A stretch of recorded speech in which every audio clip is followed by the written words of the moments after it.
So given there's a number of new people listening tonight that are here, just to say that tonight's talk is a little different than what we normally do, because it's going to be directly focused on how we speak with each other in the world. And I find that spiritual practice is often compartmentalized. And we think of spiritual practice as when we're on our meditation cushions or at a class or on the top of a mountain in reverie or whatever, but these special circumstances. And yet, huge swaths of our day are in what we might call very ordinary mode of at work, talking with colleagues, with our children or our partner, talking and negotiating life circumstances or doing errands or whatever. And unless we can find a way to bring a wakeful quality of heart and mind and infuse it into what we think of as the ordinary moments, most of our life is that big in-between zone that it ends up being vacant. And there's not a integration or maturity to our waking up. So we'll explore those moments when we're speaking with each other tonight. And I could spend a year on this, and we could just keep on exploring it. And I'll say to start that if you did nothing else for a long time, but bring a real dedicated attention to how you speak with other people, you'd find it profoundly liberating, really freeing. There's a story of a big, tough samurai who goes to see a monk, and he says in a voice accustomed to obedience, instant obedience, he said, "Monk, teach me about heaven and hell," you know. And the monk looked at this mighty warrior and replied with utter disdain, "Teach you about heaven and hell?" He says, "I couldn't teach you about anything. You're dirty, and you smell, and your blade is rusty. You're a disgrace and an embarrassment to the samurai class. Get out of my sight. I can't stand you." And so the samurai is furious, and he's shaking and getting all red in the face and speechless with rage. So he pulls out his sword and raises it above him, preparing to slay the monk. "That's hell," the monk says softly. The samurai is overwhelmed with the compassion and surrender of this little man who's offered his life to give him this teaching. He's almost given himself for that. And he's so overwhelmed that he puts his sword down, he's filled with gratitude, and he's suddenly peaceful. "And that's heaven," the monk said softly.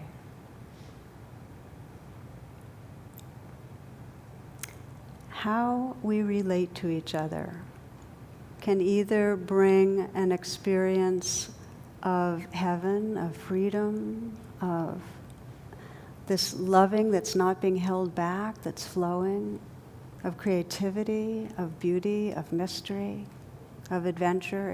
It can be heaven. Or it can be a contraction where we're stuck inside a very small sense of self. And it's usually a sense of self that feels insecure and ashamed and not really good about itself, even when we're at our most arrogant. That's hell. So how do we wake up and begin to really be with each other in a way that is expressing presence? Really expressing presence, not being automatic, not being reactive. So one thing to name is that wise speech, which is our topic for the evening, mindful speech, is considered to be one of the Eightfold Path. It's clustered with working mindfully, mindful work, and mindful action. And this cluster of being in the world is guided by this basic understanding that our freedom, an expression of spirit, is reverence for life. So mindful speech comes out of reverence for life. a deep respect, a deep love for life. And I can say for myself that I've had many rounds of recognizing that I was in some habit pattern of unmindful speaking. And we're going to go over some of the main categories of unmindful speaking so that we can be more alert to it.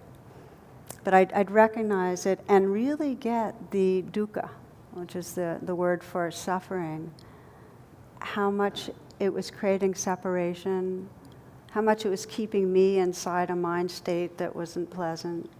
And so I've had many rounds of seeing that and rededicating to really focusing my attention on training in mindful speaking and speaking from the heart and speaking from an embodied place. And I forget all the time. It's so easy to go into a trance when we're with each other. But I find that each time I dedicate myself, there's some deepening in my remembrance about it. So my hope for you tonight is that as we go through these areas of where we really go into trance with each other and get reactive, that you'll flag what's relevant to you. And that as I've experienced, you'll deepen the attention in a way that really opens up life. Then when we're on the road, so to speak, when we're out in the field with other people, it becomes a really interesting journey because we know that each conversation is an opportunity, each one, to remember that reverence and to speak from the whole of who we are. So the basic guidelines that the Buddha offered us in wise speech or mindful speech are very simple. He said, speak what is true and speak what is helpful. And make sure that both are there, that it's true and helpful. And so on the surface, this is very straightforward and clean and simple and beautiful. And it's really, really challenging. It's really challenging because often what we feel is truthful to say doesn't seem so helpful how we're doing it. And sometimes what might seem helpful doesn't feel so on the mark true. So it's an inquiry. Now, the domains that the Buddha described that include wise speech are to abstain from false speech, which means what's untrue, which includes lies, but it also includes white lies, and it includes exaggeration. Okay, so that's one of the three that I'm going to talk about tonight. And then he said to abstain from slander, which includes ways that we might condemn people, often behind their back, but it also includes gossip. Okay? So I'm kind of giving you the range a little bit. And the third thing was avoid harsh speech, which could be anything from directly aggressive blasting somebody to a more passive aggressive, a little bit of guilt induction or whatever. Okay, so these are our domains. And so we're going to look at how even the subtle versions of these, just some white lies or some gossip or, however we indirectly say things, can really trap us in a spiritual way, trap us from and keep us from discovering and living from who we can be.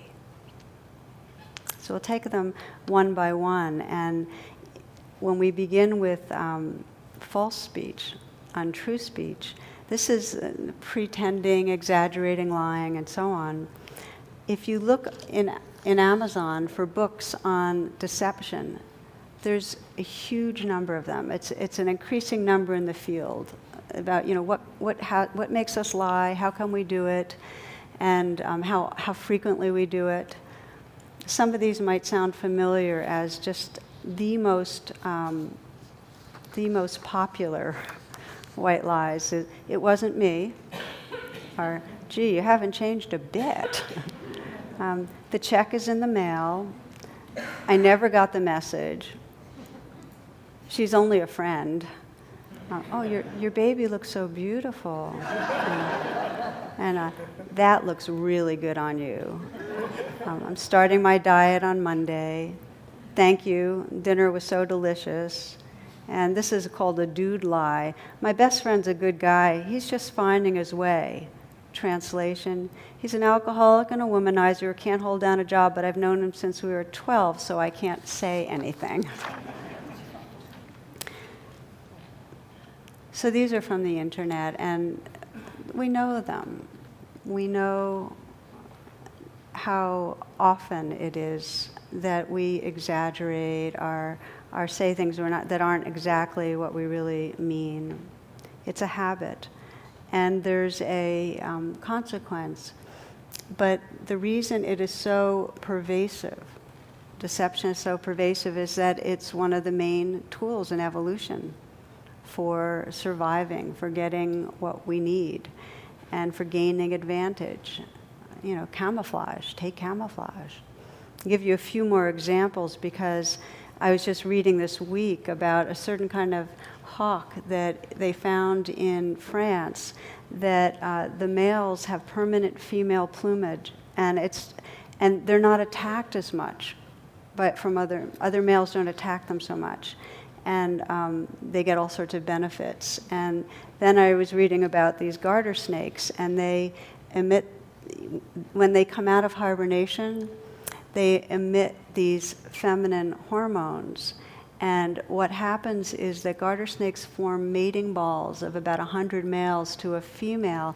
And when these snakes come out of hibernation and emit the feminine pheromones, all the males cluster around them and warm them up. And then once they're warm enough, because they come out really cold, then they stop emitting the pheromone and the guys leave and they go on. So it's the way they get a snake hug, you know? And I think it's kind of cool. Okay, in Brazil, the large cats, there's some large cat that mimics the cry of a baby monkey. And then when the other monkeys concerned come and try to find the baby, you know what happens, pounce, right? So there's that one. One more. Baby German cockroaches. It just seems so far-fetched. Anyway, of both sexes mimic the feel and smell of adult females, and it dupes the adult into spreading wings and exposing hidden pantries of food underneath. So again, it's just these pretenses that we do too. I mean, you know, humans have our whole range, and what they do is they give us certain kinds of gains, and they protect us. And so it's what I sometimes call a false refuge. It's very compelling, it's very effective, and it causes us trouble in the long run. So we can see it in our personal history will incline us towards more deception. You know, if we grew up in a family that was very punishing, you know, there was a real consequence to truth, then you can see the children that lie the most. You know, it's to protect them from getting in trouble for something. And we can see it for ourselves. I mean, I was noticing the other day, I was going to a doctor's appointment, and I had decided to get a few more things done before I left, and so I was late. And I watched my mind making up excuses about the traffic as I was going there, what I was going to say that wasn't true. And it's like I kept saying, you know, you're not going to say this. But then my mind would come up with another excuse that wasn't real, you know. And so our minds just do it. There's this kind of way that we want to protect ourselves from looking bad or getting in trouble. And then, of course, you know, it happens in relationships. And one of the most difficult ways, and I'll give you an example of this later, is lying about other relationships to a partner to avoid jealousy or more conflict or some sort of punitive behavior. Some of you might remember the story of this young man, John, who invites his mother to dinner, and during the meal, John's mother can't help but notice how beautiful John's roommate is. And so she's long been suspicious of a relationship between the two, and this only made her more curious. And watching them interact over the evening, she really wondered, there was more to this relationship than met the eye. So reading his mother's thoughts, the guy volunteers. He says, look, I know what you might be thinking, but I assure you that Carrie and I are just roommates. Okay. About a week later, Carrie came to John and said, you know, ever since your mother came here for dinner, I've been unable to find that beautiful silver soup ladle. You don't think she did something with it, do you? So he says, I doubt it. I'll email her just in case. So he writes, Dear Mother, I'm not saying you did or did not do anything with the soup ladle, but it's odd that it disappeared after the dinner. Do you know anything about this? Later, he received an email from his mother that read, Dear son, I'm not saying that you do sleep with Carrie, and I'm not saying that you don't, but the fact remains that if she was sleeping in her own bed, she would have found the soup ladle by now.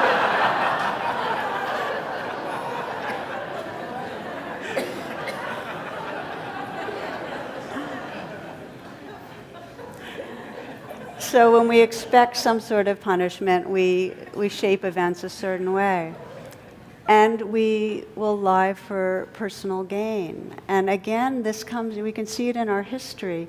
If we did not get the attention we needed, if our needs were not met, then we'll use exaggeration and we'll misrepresent ourselves in order to get the attention and the approval that we are longing for.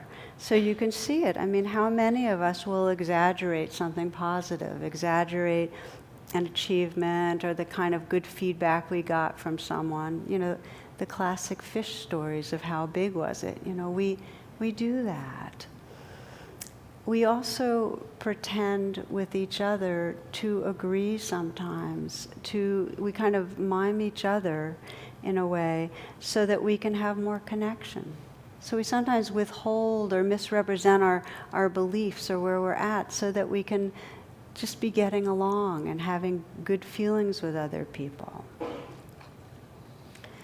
So the suffering of this, you know, because sometimes little white lies might seem they're fine, and sometimes there's probably an intelligence to them. But the habit of misrepresenting, of withholding information, of not speaking truth, really in a deep way, it affects our soul. It affects the clarity and brightness of our being. There's been, I've described here a description of what one hospice worker found was really most important or most biggest regrets when people are dying. And one of them that struck me was this one. I wish I'd had the courage to express my feelings, to speak what was true for me. That there's this sense that if we were at the end of our life looking back, we would be really dedicated to not exaggerating or pretending or being other than who we are. Because there's a karma to it, and the karma is this, that in any moment that we misrepresent, we create distance. We can't be intimate if we're not being real. We create a distance where we're not able to really trust ourselves or the other person because, well, if they knew the truth, then something bad would happen. I'd get punished or something. So we can't trust the relationship because it's based on a false assumption. We're not speaking truth. And in a very deep way, and this is the thing I want to emphasize tonight, is that when we don't speak from a place of truth and clarity, our identity becomes small. We become identified with the self that has to defend and pretend. We reinforce a sense of a small self. I sometimes call this the spacesuit self that's trying to make it through life, but we get identified with the spacesuit that's pretending something. And it's very hard to remember and be at home with who we really are. We can't discover that. The more we are in the habit of exaggerating or misleading or misrepresenting, the more we actually do it in our own mind to ourselves. In other words, if we're lying to the world, we also misrepresent reality to ourselves. It's not like we're lying to the world, but we stay very clear with truth in ourselves. We have to deceive ourselves. So it's a false refuge. And one woman, this is an example for you, who lied about a relationship. When she was engaged with her husband-to-be, she continued a relationship with an old flame. And she lied about that to her husband. And he, even after they were married, was suspicious because the two still had a friendship and there was something he detected. And she had stopped the relationship, but she kept the lie. And then she had because he was suspicious and jealous, she felt resentful of him. And then she added lies upon lies. And it was poisonous. It was a real wedge in the relationship. And what happened was they could never address the original wound, the original mistrust, because she kept adding on layers, which is the problem. That when we take false refuge, when we use the defense and armor of lies, we can't actually name and touch and bring healing to the place inside us that's afraid, that needs support, that in some way is not at home with ourselves. So, in the deepest way, not speaking truth obscures our true nature. We are identified with the self who's exaggerating and can't really be in touch with who we are. Now, this is true in our individual relationships, and it's also true in the larger world, that if, as a society, we don't name what's true. Just the way she couldn't name the disease in her relationship, but if we don't name what's true, we don't have a shared understanding of what needs attention. So consider the disaster for our Earth. If we can't name the truth of global warming, if we can't name the truth of how much toxicity is in our air and our water and entering our bodies, and if we can't name the truth of all the animals that are struggling because of the way humans are treating this earth, we'll never address it. Or we'll, as we're doing now, address it in such a limp manner as to not in any way meet the tragedy that's befalling our precious planet. If we can't name the truth, it's disaster. Consider the suffering when we can't name the truth of the violence that happens to certain people in certain places and the social injustice that happens. If we don't name that it's really true and happening, if we turn a blind eye, what's the result? This is Martin Niemöller, who's a German pastor. He said, "First they came for the socialists, and I did not speak out because I was not a socialist. Then they came for the trade unionists, and I did not speak out because I was not a trade unionist. Then they came for the Jews, and I did not speak out because I was not a Jew. Then they came for me, and there was no one left to speak for me."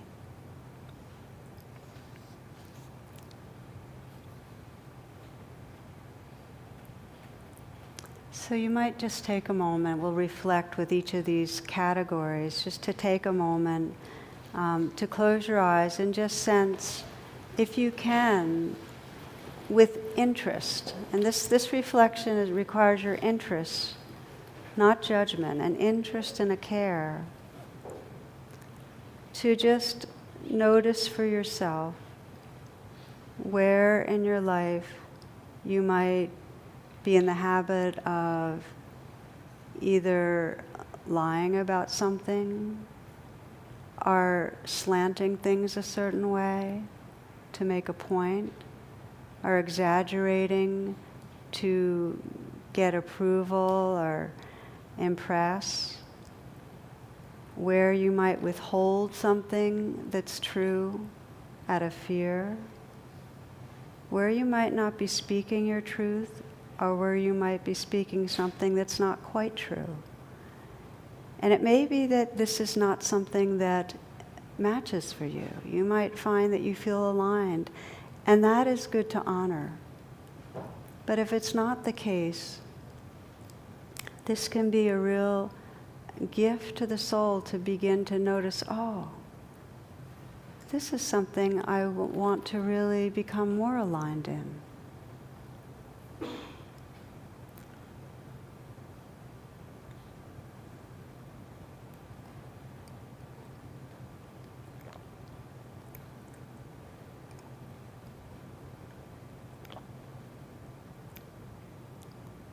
If you notice areas where you feel that you exaggerate or lie or withhold, you might sense when or how that happens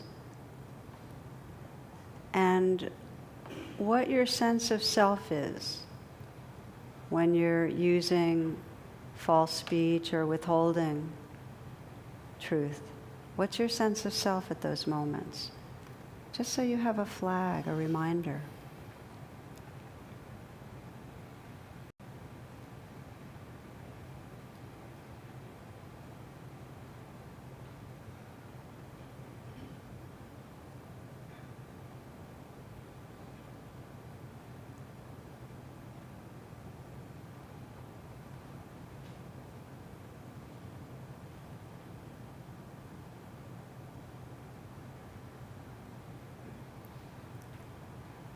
And just taking a few full breaths and come on back.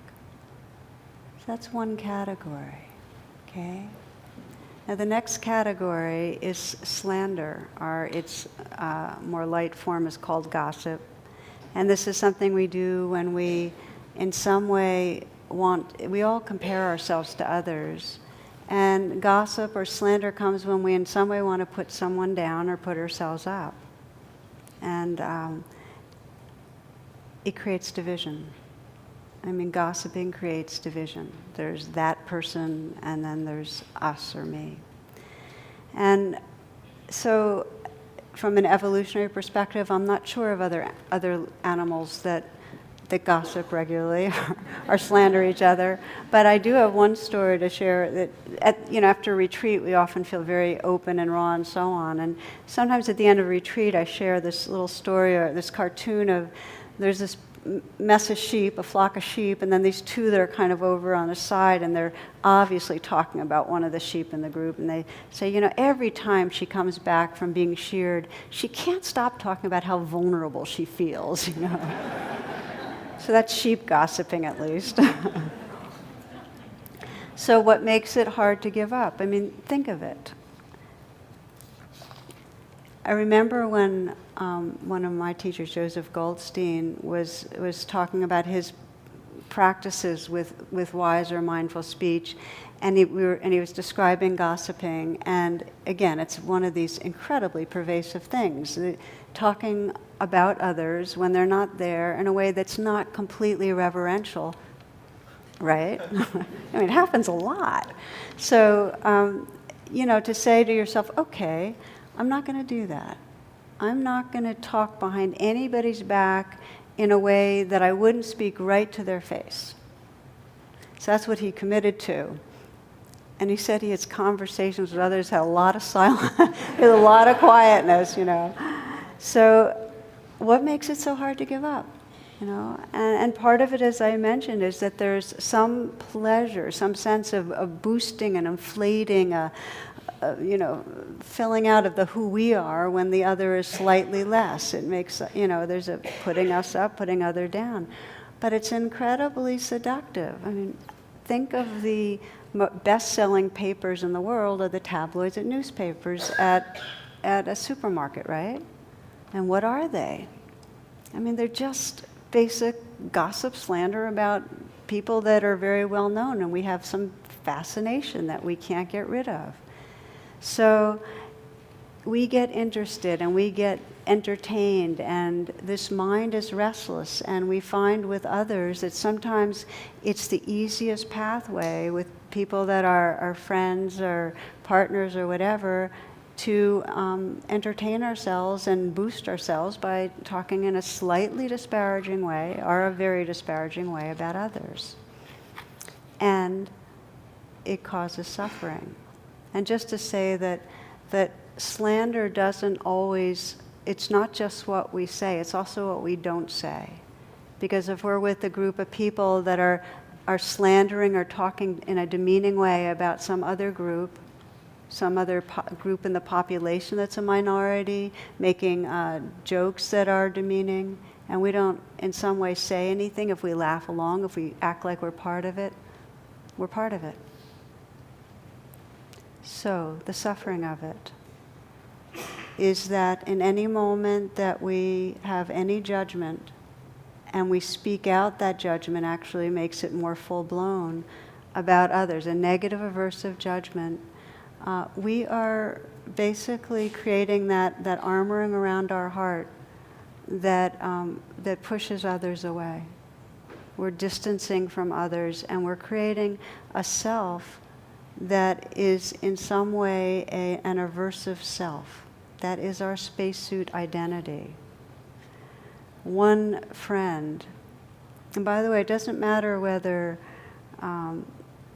we are insecure, and it makes us feel, actually it kind of reinforces insecurity when we talk about others, or it makes us feel grandiose. One friend described he and his co-workers would go to a bar after hours and talk about their boss, who they kind of collectively disliked. And he was a very controlling guy or whatever. But he told me that after some months of it, he realized he always left feeling a little bit slimy. He said, do you know what I mean? That word was the best, and I thought it was such a right word, that you just don't quite like yourself. You can feel that it's a little bit slimy to be talking about others, and that when we start committing ourselves to mindful speech, you start becoming even more sensitive to it feeling like a contraction in your own heart when you speak about another in a way that's so far from reverential. Let's just take a moment to reflect on that one together.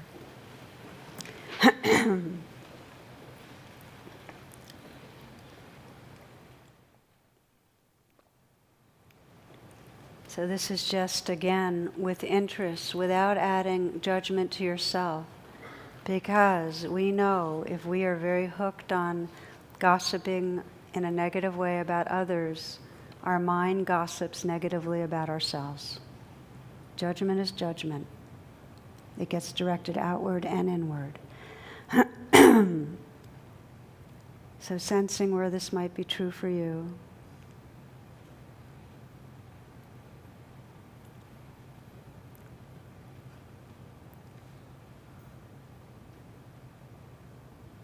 Sensing where you might talk behind people's back in a way that you wouldn't want them to know. You wouldn't want them to hear you directly.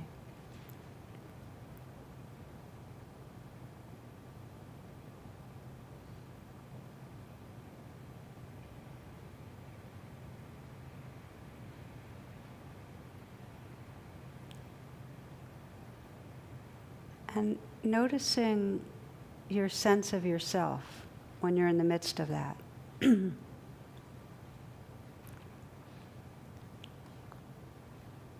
you like yourself?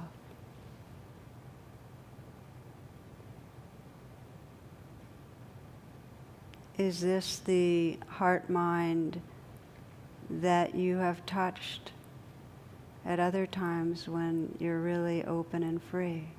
Can you sense the difference?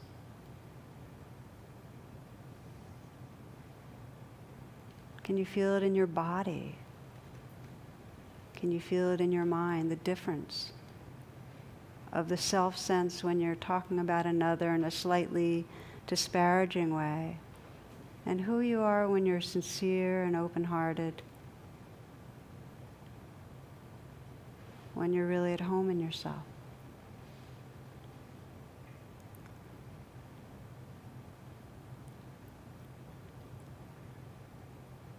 Just to notice that. And take a few full breaths.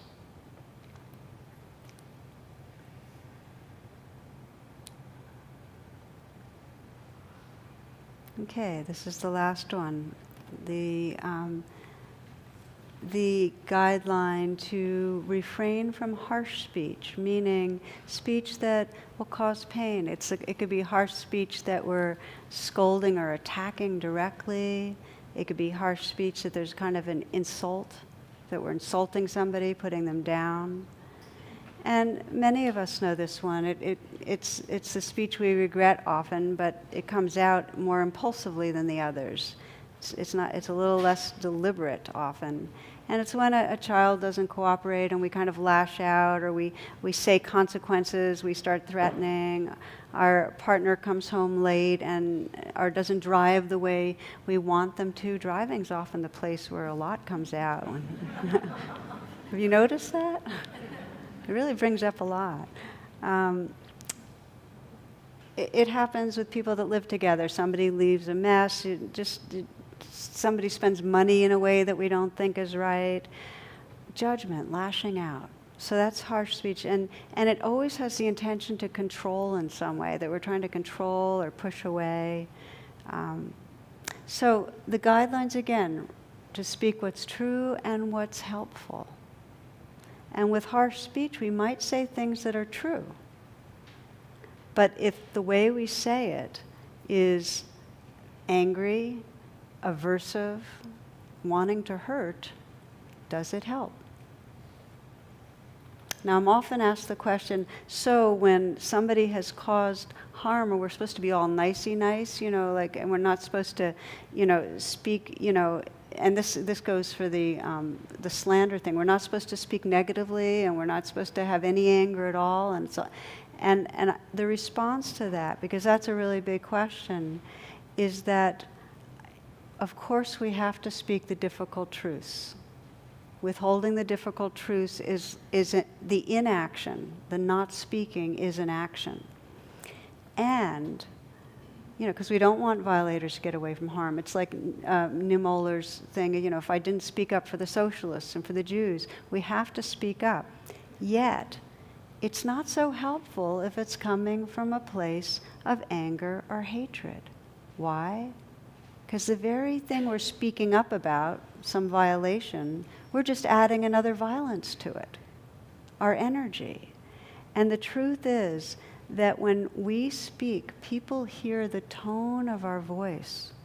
They hear the energy. They take the energy that we're communicating way more fully than the content of our words. So if you're trying to communicate something and it's a truth, but it's the energy of anger, you're just not going to be effective. It's not like you shouldn't do it. It's not so effective. Does that make sense? Speaking what's true and what's helpful. So our anger is intelligent. It tells us, oh, a violation. Oh, I need to protect something. But if we don't have the capacity to wait a bit and speak from the intelligence behind the anger, then we just don't end up getting an outcome that's helpful. So the suffering of harsh speech, more violence. It reinforces the neural pathways in our own mind and body, so we get the biochemistry of aggression, of stress, armored heart. In other words, it keeps us trapped in an identity of an aggressive, threatened self. So again, I ask you to reflect. Just take a moment.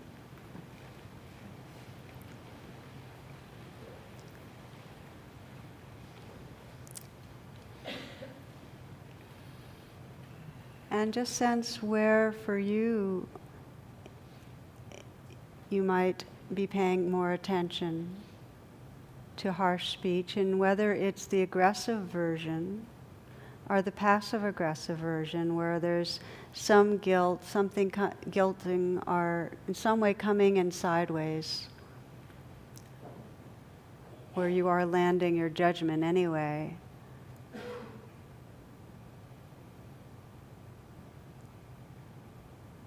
But just sensing where that might be the case for you, and when it happens, whether it's with a child, a partner, a colleague, your sense of your own self. How does it feel in those moments? How does it feel right afterwards?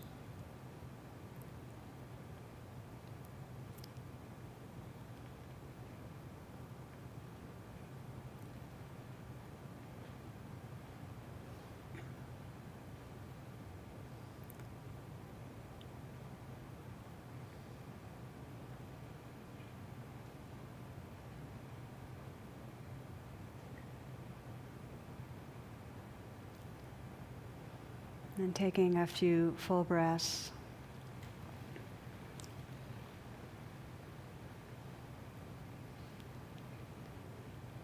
So then the inquiry turns us to this.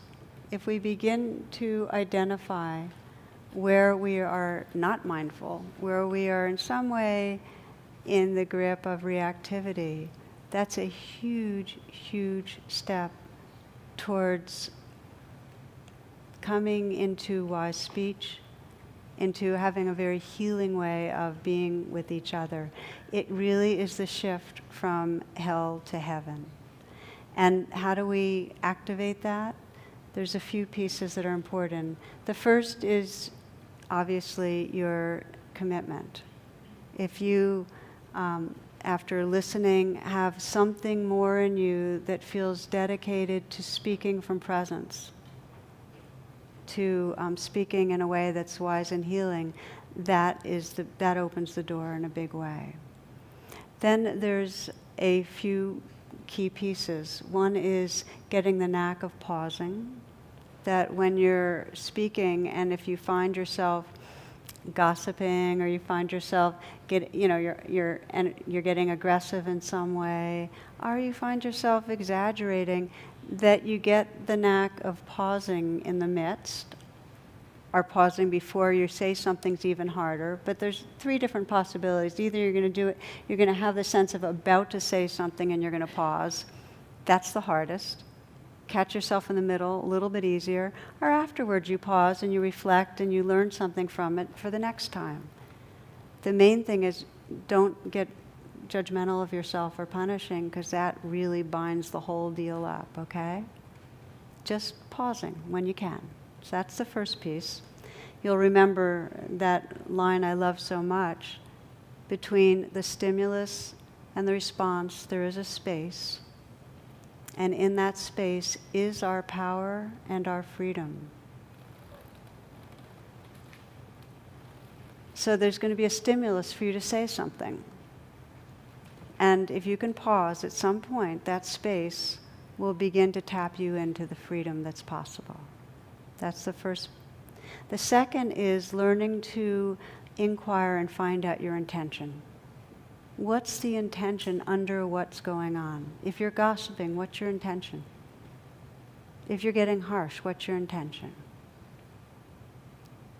Okay? If you are finding yourself exaggerating, what's your intention? Because when you can catch your intention, more of you's resting in that wakefulness than the spacesuit self that's acting, and you can have more choice. So that's the second part. Look at the outcome. Start looking, what's the outcome when I do this? What's the outcome of exaggerating, of gossiping, of being aggressive? When we can start seeing the outcome, that's called the Karmic Consequence, we realize it creates distance. I don't feel good about myself when this happens. That's another piece that's really important. Pema Chodron says, we don't set out to save the world. We set out to wonder how other people are doing and to reflect on how our actions affect other people's hearts. I think that's so beautiful. What if we really looked at the outcome of how we speak? How does this affect another person's heart? Is what I'm saying in some way being helpful? So, an example just to share with you of a woman that I worked with some. She was a long-time meditator, and she had a decades-long kind of standoff with her older sister. They were very, very different. She was really bright but very kind of confrontational and idealistic and opinionated, this woman that I'm talking about.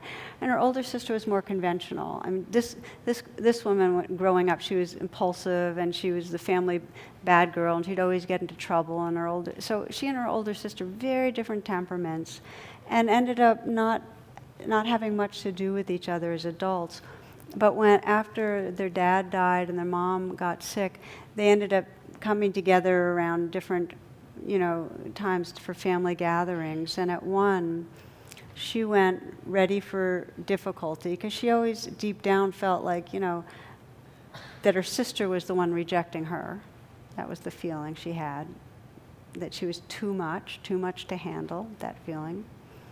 So there they are, she's going to the Thanksgiving gathering, she's ready for difficulty, and they start talking about her mother's diet because her mother had been sick, and this woman starts suggesting maybe a gluten-free diet would be helpful, and the problems with gluten and what yeast and so on and so forth. And her sister said, "Oh, everything's got to fit into your philosophy, doesn't it?" And something like that. And so this woman kind of left when she had a chance, and she really felt hurt. And once again, there was a sense that she just doesn't like who I am, and she, there's always something wrong with the way I act or speak, and I can't make her like me, and she doesn't understand. She went through this whole thing, and then she paused and she started asking herself, okay, so what was my intention in talking even about the gluten? And she realized, in some ways she wanted to be helpful, but she could feel in herself that she was also trying to kind of assert herself as kind of again, I know all about this. In some way she was trying to get recognized for her brightness and her knowledge and so on. And so she saw that, and she said, okay, so that's my intention, and what's the outcome? Well, it puts her off. When I'm the one that knows stuff, and I'm the one that's, got a kind of plan of action and has a strong belief or opinion, it puts her off. So she started seeing the outcome of that. And then she had this prayer, which I think is really beautiful, which was, not my will, but my heart's will. Not my will, but my heart's will. Like my will is, my ego wants to assert itself and prove itself and be the smart one and the clever one. My heart's will, what does my heart want? And that's when she got down to a deeper intention. I really want to sense the possibility of us holding a space together of care. I want to find that with her. She went back into the room where everybody was and was quieter for the rest of the evening, but still, she didn't assert her opinions or anything very much. But she did, at some point, she was talking to her sister, comment on her niece, her sister's daughter, and how her niece had come into her own in a way with so much composure and grace, much like her older sister. So she basically said something very affirmative, which was a surprise to her older sister. They left, and the next time they got together, there was a lot more ease. And at some point, they laughed over an old family story. And later that night, her sister confessed what a hard time she had been having with her teenage son, and something had shifted. And then she asked her. Her older sister told her, "Well, thank you for being a shoulder to lean on," And that was the beginning of a real shift. And what she would do over and over again when they were together, on some level saying, not my will, but my heart's will. And she just kind of didn't follow her old patterns of trying to prove herself with her speech.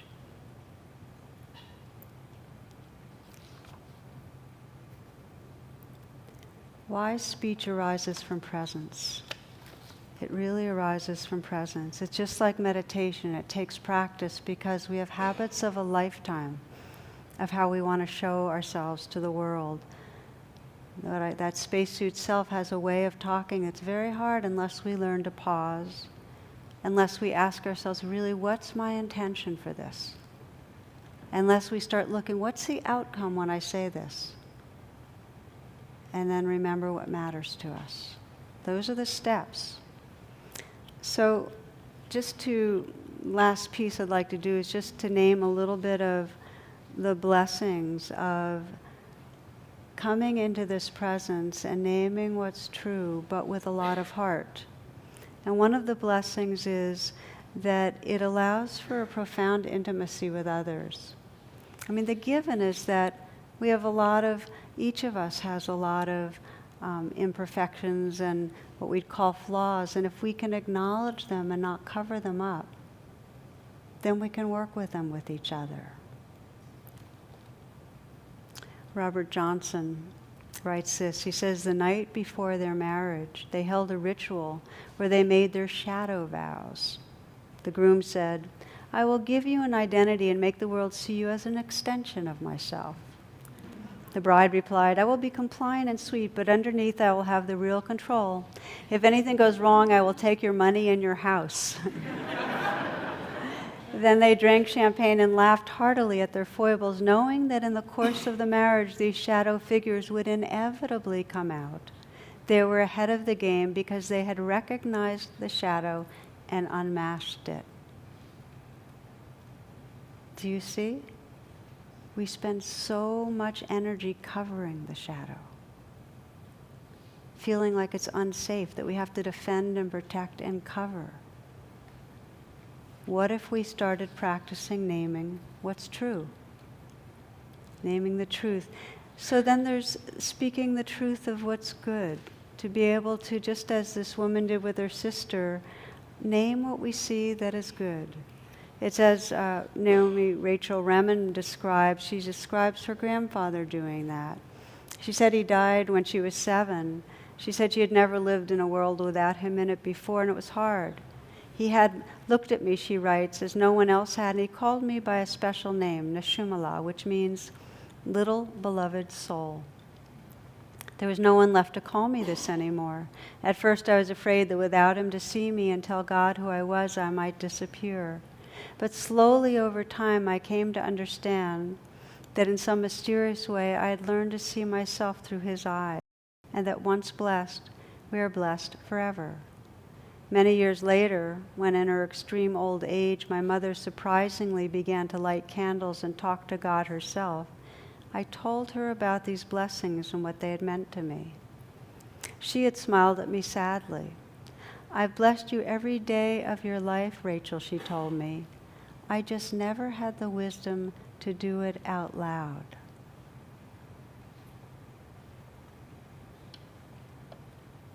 So wise speech, speaking from presence, is really an opportunity to offer our blessings. If we can really begin to sense the possibility of speaking from a loving heart. Thich Nhat Hanh puts it this way. He says, when you say something like, I love you, with your whole being, not just with your mouth or your intellect, it can transform the world. So we think about that. Can we do that? I mean, we very often say, love you, honey, or whatever, but how often do we really stop and really get present and really say that truth that we love someone? We're shy about it. We're scared. But when we practice speaking those truths, whether it's I love you or I see your goodness, Neshumala, little beloved soul, when we speak from that loving place, it's amazing how profoundly helpful it is. Because we all need that. We need each other to mirror that. We need to be reminded. It's a blessing. I remember Mother Teresa saying that kind words ripple out endlessly. It's true. So this is the opposite of harsh speech. It's when we have this, take practice in kind words. They ripple out endlessly. So as a little bit of a closing, we're speaking a lot about individually. It can be built into the culture, this speaking from presence, from heart. And again, Rachel Naomi Remen, I'd like to share with you, she went to Fiji and she was describing some of what good manners was in Fiji. And I really love this. She said she was in a hotel and the brochure was quite specific. She's telling me not to be alarmed if I found myself greeted by strangers, and indeed people would think it rude if I did not respond in kind. The proper form was to make eye contact and acknowledge each other, every single person, by nodding and smiling or by saying bula. Okay? So she was raised in New York City. She said she thought that would be extremely unwise to go around saying bula to everyone. But she decided to try it. So she said, this is what it means. You walk down the street to a post office to buy a stamp for a postcard. On the way, you might pass 3 or 4 people, greeting each one of them with a nod or bula and receiving their greeting. You buy your stamp, a transaction which takes only a moment. Walking back, you pass the very same people, and it's expected that you greet them again, even though you passed by only moments ago. Annoying at first, by the end of a week, it had become second nature. Then I returned to the States. Rushing out to fill an empty refrigerator, I found myself on a busy street in California, all alone. No one made eye contact. No one greeted me. No one smiled. In some very profound way, I felt both invisible and diminished, yet the street was totally familiar. It was my home. The Fijians are aware of a basic human law. We all influence one another. We're part of each other's reality. There's no such thing as passing someone and not acknowledging your moment of connection, not letting others know their effect on you and seeing yours on them. For Fijians, connection is natural, just the way the world is made. Here, we pass each other with our lights out as ships in the night.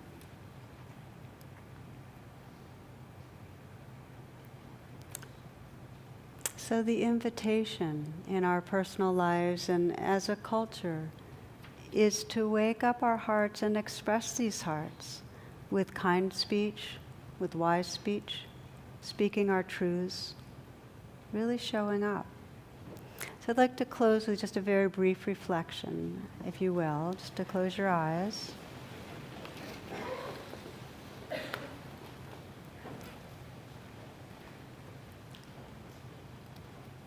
In a very direct way, we're exploring this inquiry of what creates suffering and what really allows us to be free. And as I mentioned earlier, if we did nothing but really dedicate our attention to speaking from presence, these hearts would blossom. So taking some moments right now just to bring to mind a situation where you might have noticed you habitually get caught in some version of unwise speech, some version of not being present, not being open-hearted.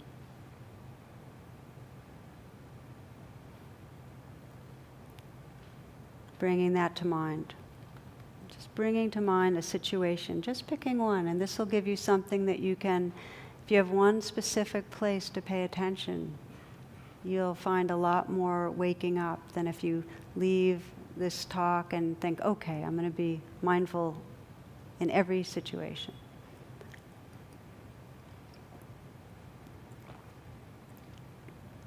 One situation, stopping at the frame in that situation where you might get triggered, where you might in some way lash out or exaggerate or withhold information or speak about another person in a not conscious way. So you stop at that frame and just notice your intention.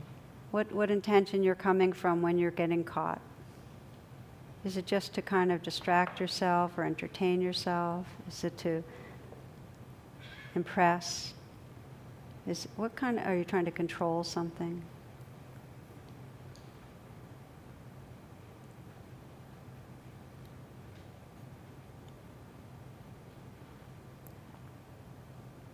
Just noticing your intention and the outcome. What's the outcome of it? How does it end up making you feel, make others feel? Do you like yourself in those situations?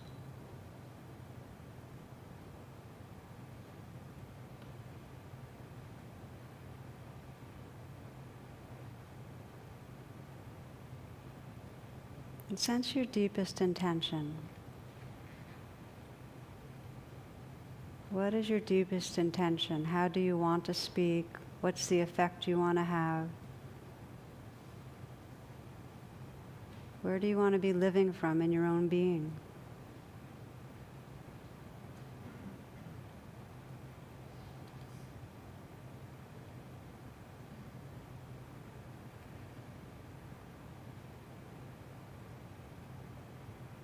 You might just imagine if you could pause and remember this in this situation, how things might unfold.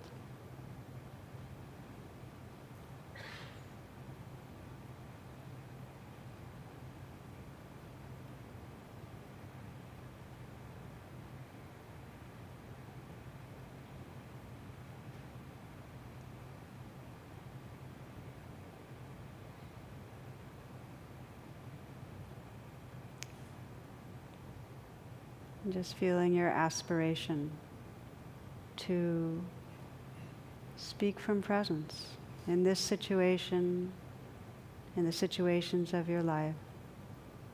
We close with a very simple prayer of metta.